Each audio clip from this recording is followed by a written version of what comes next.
573. Esse é o número de novos bilionários que surgiram durante os 2 primeiros anos da pandemia de Covid-19. O equivalente a um novo bilionário a cada 30 horas. Com isso, o número de novos bilionários no planeta saltou de 2.095 para 2.668. Somadas, as fortunas desses bilionários passaram de 8,9 para 12,7 trilhões de dólares. Isso significa que em só 2 anos a fortuna deles cresceu o equivalente ao que havia crescido nos últimos 23 anos.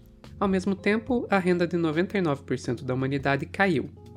Isso inclui 263 milhões de pessoas que caíram para abaixo da linha da extrema pobreza. 500 mil de pessoas para cada novo bilionário. O mesmo pode ser visto quando a gente olha para os países. Globalmente, a diferença de renda entre os países ricos e pobres, ela vinha caindo. Nos últimos anos, esse cenário se reverteu. Enquanto os países ricos voltaram a crescer, os mais pobres ainda vivem uma recessão. Quer dizer, a desigualdade global voltou a crescer. Se engana quem pensa que o crescimento dos mais ricos e a queda dos mais pobres não estão relacionados. O aumento dos lucros e do poder corporativo contribui para o aumento dos preços. Segundo Matt Stoller, diretor do American Economic Liberties Project, até 60% da inflação observada nos Estados Unidos pode ser atribuída à expansão do lucro das empresas. A gente também pode ver isso num nível internacional. Quase 90% dos empréstimos ligados ao combate à Covid-19, empréstimos feitos pelo Fundo Monetário Internacional, eles impõem medidas de austeridade, que na prática aumentam ainda mais a desigualdade. Na África Ocidental, por exemplo, 14 dos 16 países adotaram cortes em seus orçamentos para mitigar as dívidas contraídas devido à pandemia.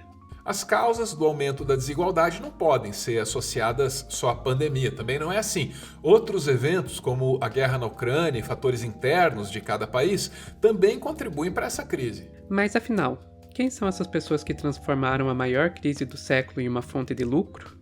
De acordo com o relatório Lucrando com a Dor, da Oxfam, 4 setores da economia viram mais lucro desde o início da pandemia: alimentos, combustíveis fósseis, farmacêuticas e tecnologia. Vamos entender um pouquinho melhor como isso aconteceu nesse vídeo.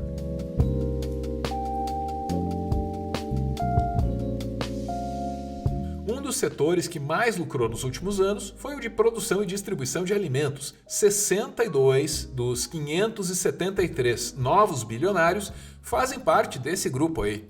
Mas os maiores lucros ficaram para aqueles que já faziam parte desse clube. Entre eles se destaca John Cargill II, herdeiro da dinastia Cargill, que viu sua fortuna crescer 20 milhões de dólares por dia nos anos de 2020 e 2021. Foi um lucro líquido de 5 bilhões de dólares apenas no ano de 2021. A Cargill é uma de apenas 4 empresas que controlam 70% do mercado global de commodities agrícolas. E uma das concorrentes da Cargill, que é a LDC, também viu seus lucros aumentarem 82% em 2021. Enquanto isso, os preços dos alimentos chegam aos maiores níveis já registrados pela FAO, a Organização das Nações Unidas para a Alimentação e Agricultura, desde 1974, quando começaram os registros. Na distribuição de alimentos, os maiores lucros ficaram com a família Walton. Walton, dona de metade das ações do Walmart. Juntos, os membros aí da família viram suas fortunas crescerem 8,8 bilhões de dólares desde 2020.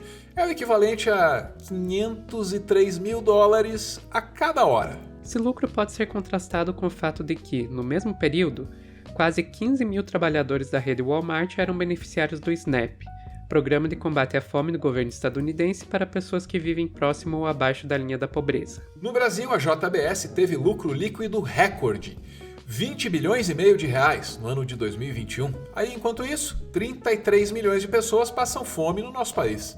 14 milhões a mais que em 2020. Mas vale destacar que a fome em nosso país não pode ser atribuída apenas a fatores externos, como a pandemia e a guerra na Ucrânia. Os fatores internos que contribuem para elevar ainda mais os preços no Brasil ajudam a entender de onde vem o lucro do setor. Um deles foi o esvaziamento dos estoques públicos da Conab, que é a Companhia Nacional de Abastecimento. A ideia desses estoques era comprar os alimentos quando os preços estavam baixos. aí liberar os estoques quando os preços subiam, regulando o preço do mercado. Só que, graças a uma política econômica liberal, que deixa os preços assim à mercê do mercado, esses estoques se reduziram drasticamente nos últimos anos, como pode ser visto na série histórica, publicada pela própria Conab em julho de 2022. Vejam a queda nos estoques de arroz, milho, açúcar, café, farinha de mandioca, feijão e trigo. Outro fator é a escolha do agronegócio em voltar sua produção para a exportação de commodities, como soja e milho, em vez de produzir alimentos para o mercado interno. É o que explicou Giacomo Baccarin, que é professor da Unesp, numa reportagem lá da Mariana Costa, no Brasil de Fato. O que diferencia a decisão de investimento dos agricultores é o tamanho do mercado. Soja tem um mercado de 7 bilhões de habitantes. Feijão, você está pensando em um mercado de 220 milhões, um pouquinho mais. Isso inibe investimento em produtos que são para o mercado interno. Mais lucro para o agro, mais fome para o brasileiro.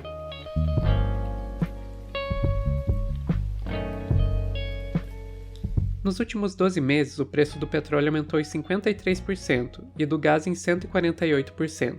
Isso tudo se traduz em lucro para os gigantes do setor. Nos anos de 2020 e 2021, a margem de lucro das grandes petrolíferas dobrou e estima-se que vai subir mais 53% em 2022. As 5 maiores empresas do setor, a BP, a Shell, a Total Energies, a Exxon, a Chevron, elas lucraram juntas 82 bilhões de dólares em 2021, dos quais 63% foram repassados na forma de dividendos para os acionistas lá. Quando a gente olha para a fortuna dos grandes magnatas do petróleo, a gente vê um crescimento de 24% em 2 anos. É um acréscimo de mais de 53 bilhões de dólares. Em muitos países, isso se traduz em um aumento não apenas no custo do transporte, mas também da energia elétrica, e acaba tendo impacto no preço de muitos outros produtos e serviços. Mesmo aqui no Brasil, onde a matriz energética depende menos dos combustíveis fósseis, não escapamos desse efeito secundário. Aqui, o transporte não apenas de pessoas, mas também de cargas, ocorre principalmente pelo modal rodoviário. Com o aumento do preço do diesel, o impacto pode ser sentido no preço de muitos dos produtos que consumimos. Esse efeito ele se torna ainda maior com o PPI, que é o Preço de Paridade Internacional, a política de preços que a Petrobras adotou ainda no governo do Michel Temer.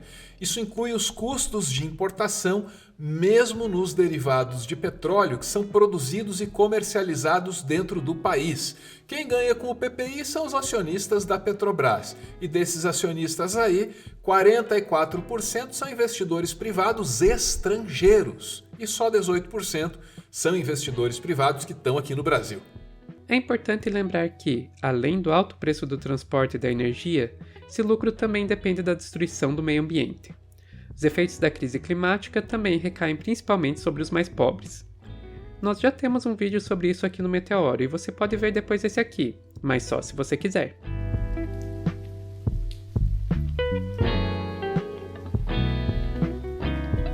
Não é de se admirar que durante a pandemia de Covid-19, as empresas que produziram vacina, teste, medicamento, equipamento de proteção individual, todas as coisas aí que foram usadas no combate à doença, não é de se admirar que essas empresas tenham ganhado muito lucro. Esse setor gerou 40 dos 573 novos bilionários. É natural pensar que isso é justo, já que não poderíamos ter enfrentado essa crise sem os produtos que essas empresas desenvolveram e produziram. Mas a realidade é mais complexa e existem evidências de que as margens de lucro exorbitantes podem, ainda hoje, estar prejudicando o combate à pandemia nos países mais pobres. E enquanto as farmacêuticas cobram um preço 24 vezes maior do que o custo de produção de um equivalente genérico da vacina contra a Covid-19 e lucram $1.000 por segundo, o continente africano só conseguiu completar a vacinação de pouco mais de 20% de sua população até o final de agosto de 2022. Esse lucro não pode ser justificado apenas apontando para os custos de pesquisa e desenvolvimento das vacinas, já que muito do financiamento veio do dinheiro público. Por exemplo, um artigo científico publicado por 10 pesquisadores na revista científica BMJ Global Health estimou que aproximadamente 97% dos fundos usados no desenvolvimento da vacina da Oxford AstraZeneca vieram de dinheiro público, de órgãos como a Comissão Europeia, ou de instituições filantrópicas, como o Wellcome Trust. Além da Oxford AstraZeneca, a Comissão Europeia também financiou outras vacinas, totalizando um total de 30 bilhões de euros destinados para esse fim. O governo dos Estados Unidos também participou do financiamento de vacina, com 18 bilhões de dólares, que foram investidos na operação Warp Speed, dos quais 10 bilhões acabaram nos bolsos da Moderna. Empresa essa que estabeleceu filiais na Suíça e no estado de Delaware, dois conhecidos paraísos fiscais, para evitar pagar impostos. É isso aí, recebe 10 bilhões em dinheiro público e depois não quer pagar imposto.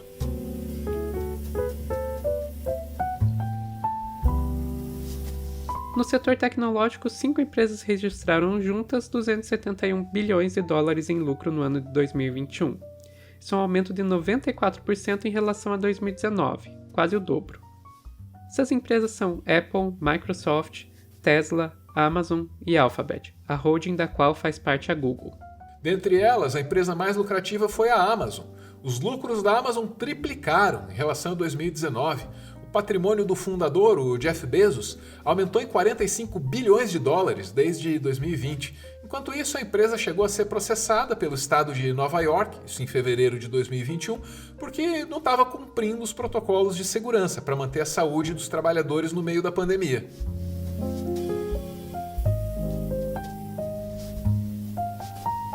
O grande aumento da desigualdade que estamos vendo no decorrer dessa crise não é novidade. Em 2007, Naomi Klein já havia descrito em seu livro A Doutrina de Choque como setores que concentram o poder em nossa sociedade e usam as crises para impor medidas que as beneficiam ainda mais. A crise sanitária, provocada pela pandemia de Covid-19, é um excelente exemplo disso. Um exemplo tão bom, na verdade, que a própria autora revelou em uma entrevista, a Esteban Magnani, publicada no Le Monde Diplomatique, que se o livro tivesse sido escrito hoje, esse com certeza seria um exemplo que ia estar no livro. Na entrevista, Naomi destaca como toda a pandemia foi marcada por tentativas explícitas de explorar o desastre, citando como exemplo empresas extrativistas que usaram a pandemia como desculpa para desrespeitar e desmontar as regulações que normalmente as limitariam. Aqui no Brasil isso aconteceu de maneira tão descarada que a gente pode até trocar o termo doutrina de choque pelo aproveitar para passar boiada. Essa fala aí foi do ex-ministro do Meio Ambiente, o Ricardo Salles. É uma verdadeira aula, né, de como o método é aplicado. Mas eu acho que o que eu vou dizer aqui sobre o meio ambiente se aplica a diversas outras matérias. Nós temos a possibilidade, nesse momento que a atenção da imprensa está voltada quase que exclusivamente para o Covid e daqui a pouco para a Amazônia, o general Mourão tem feito aí os trabalhos preparatórios para que a gente possa entrar nesse assunto da Amazônia um pouco mais calçado, mas não é isso que eu quero falar. A oportunidade que nós temos, que a imprensa não está nos dando um pouco de alívio nos outros temas, é passar as reformas infralegais, de desregulamentação, simplificação, todas as reformas que o mundo inteiro, nessas viagens que se referiu o Onyx, certamente cobrou dele, cobrou do Paulo, cobrou da Tereza, cobrou do Tarcísio, cobrou de todo mundo, da segurança jurídica, da previsibilidade, da simplificação. Essa grande parte dessa matéria, ela se dá em portarias e normas dos ministérios que aqui estão, inclusive o de meio ambiente, e que são muito difíceis, e nesse aspecto acho que o meio ambiente é o mais difícil de passar qualquer mudança infralegal em termos de instrução normativa e portaria, porque tudo que a gente faz é pau no judiciário, no dia seguinte. Então, para isso precisa ter um esforço nosso aqui, enquanto estamos nesse momento de tranquilidade no aspecto de cobertura de imprensa, porque só fala de Covid, e ir passando a boiada, e mudando todo o regramento, e simplificando normas. Infelizmente, a crise ainda não acabou. Isso significa que agora, mais do que nunca, temos que resistir.